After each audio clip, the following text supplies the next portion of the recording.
15 বছর আগে একটা জাপানি স্যাটেলাইট চাঁদের কক্ষপথ থেকে কিছু অস্বাভাবিক দৃশ্য ধারণ করে। অসংখ্য উল্কাপাতের গর্তের মাঝে দেখা যায় এক আশ্চর্য অন্ধকার গহ্বর, যা সোজা চাঁদের অভ্যন্তরে নেমে গেছে। এটা কোনো উল্কাপাতের গর্ত না, বরং এক রহস্যময় গভীর গর্ত। পরবর্তী পর্যবেক্ষণে জানা যায় এমন আরও 200-রও বেশি গহ্বর চাঁদের পিঠে ছড়িয়ে আছে। প্রত্যেকটা যেন চাঁদের ভেতরের গোপন জগতের প্রবেশদ্বার। এমন আবিষ্কারে বিশ্বজুড়ে বিজ্ঞানীদের মধ্যে তুমুল উত্তেজনা ছড়িয়ে পড়েছে, কারণ মনে করা হচ্ছে চাঁদের প্রাচীন অতীত এবং মানুষের ভবিষ্যৎ নিয়ে গুরুত্বপূর্ণ তথ্য হয়তো লুকিয়ে আছে এই গহ্বরগুলোর অন্ধকারে। কিন্তু আসলে কি এই রহস্যময় ছিদ্রগুলো? কেন এগুলো পৃথিবী জুড়ে বিজ্ঞানীদের ঘুম হারাম করে দিচ্ছে? আর চীন কেনই বা এই গহ্বরগুলোর মধ্যে প্রবেশ করার জন্য আমেরিকার সাথে লড়াইয়ে নেমেছে?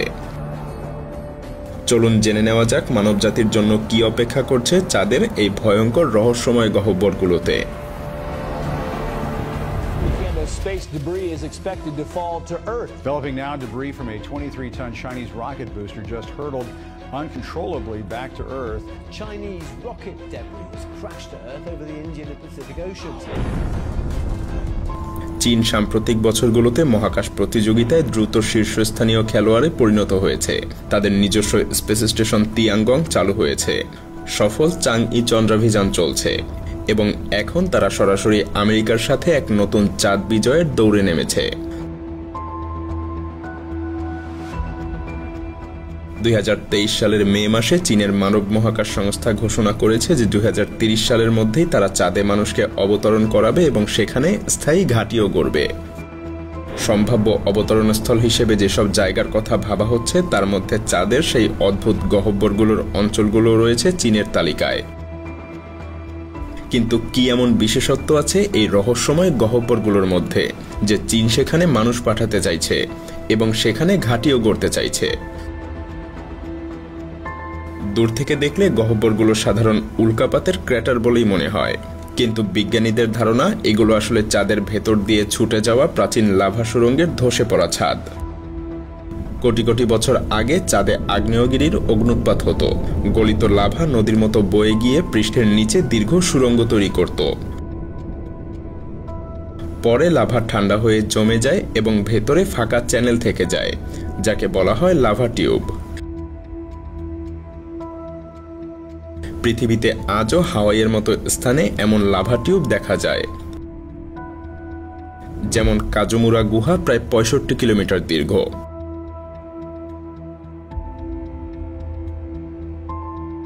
কিন্তু চাঁদে কম মাধ্যাকর্ষণের কারণে এগুলো আরো দীর্ঘ, কোনোটা তো কয়েক কিলোমিটার পর্যন্ত চওড়া।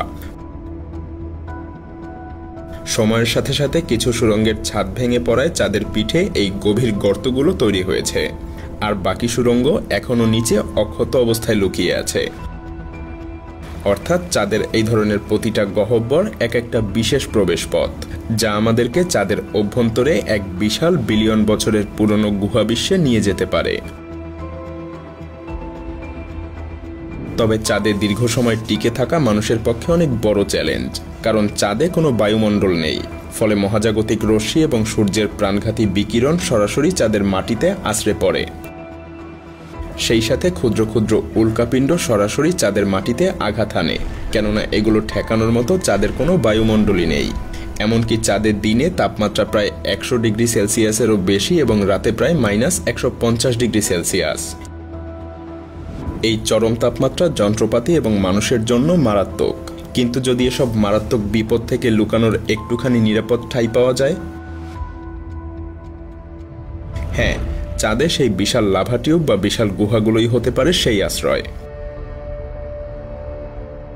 পাথরের মোটা দেয়াল মহাজাগতিক বিকিরণ আর উল্কাপিণ্ডের আঘাত থেকে সুরক্ষা দিবে, এবং গুহার ভেতরের তাপমাত্রাও বাইরের মতো প্রচণ্ড ওঠানামা না করে সহনীয় পর্যায়ে স্থির থাকবে। কারণ গবেষণায় দেখা গেছে এই গহ্বরের অভ্যন্তরে দিনের বেলাতে তাপমাত্রা প্রায় 17 ডিগ্রি সেলসিয়াস থাকে, অথচ তখন বাইরে সূর্যের তাপে অথবা অন্ধকারে 100 থেকে -150 ডিগ্রি পর্যন্ত ওঠানামা করে। এসব গুহার ভেতরে ঘাঁটি বানাতে পারলে চাঁদে নতুন করে নিরাপদ আশ্রয়স্থল গড়ার ঝামেলা অনেকটাই কমে যাবে। অনেক সুড়ঙ্গ তো এত বিশাল যে ভেতরে এক একটা শহর গড়ে তোলা সম্ভব। তাই বলাই যায় এই প্রাকৃতিক গুহাগুলো ভবিষ্যতে চাঁদে স্থায়ী মানব কলোনি স্থাপনের জন্য মজবুত ভিত হতে পারে।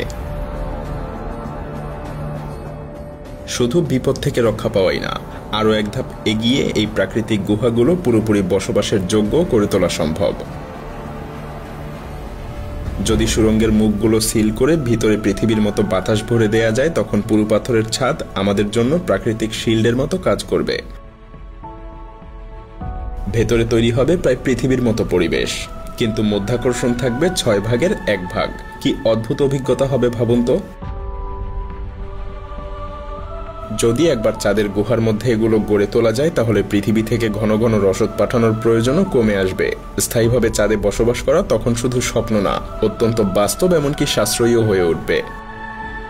তবে এসব স্বপ্ন বাস্তবায়নের আগে প্রথম কাজ হলো এই গহ্বরগুলোতে অভিযান চালিয়ে গঠন এবং স্থায়িত্ব পরীক্ষা করতে হবে।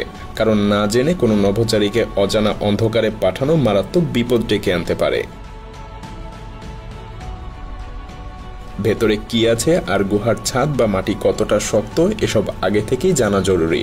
এই কারণে বিশ্বজুড়ে মহাকাশ সংস্থাগুলো এমন বিশেষ রোবট তৈরি করেছে যেগুলো গহ্বরের ভেতরে প্রবেশ করে সেখান থেকে ছবি তুলে মানচিত্র বানিয়ে পাঠাতে পারবে আমাদের পৃথিবীতে।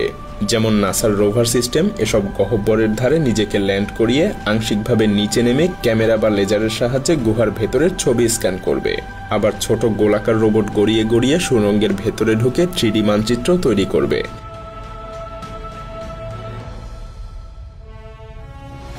এমনকি হকিং রোবটেরও চিন্তাভাবনা চলছে, যা চাঁদের কম মধ্যাকর্ষণের মধ্যে লাফিয়ে লাফিয়ে গর্তে নেমে পড়ে আবার বেরিয়েও আসতে পারবে খুব সহজে।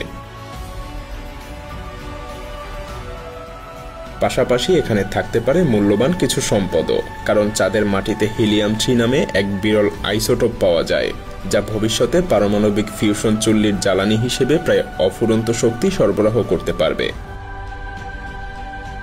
আবার সূর্যের আলো না পৌঁছানো গভীর গুহায় পানি বরফ আকারে জমে থাকতে পারে।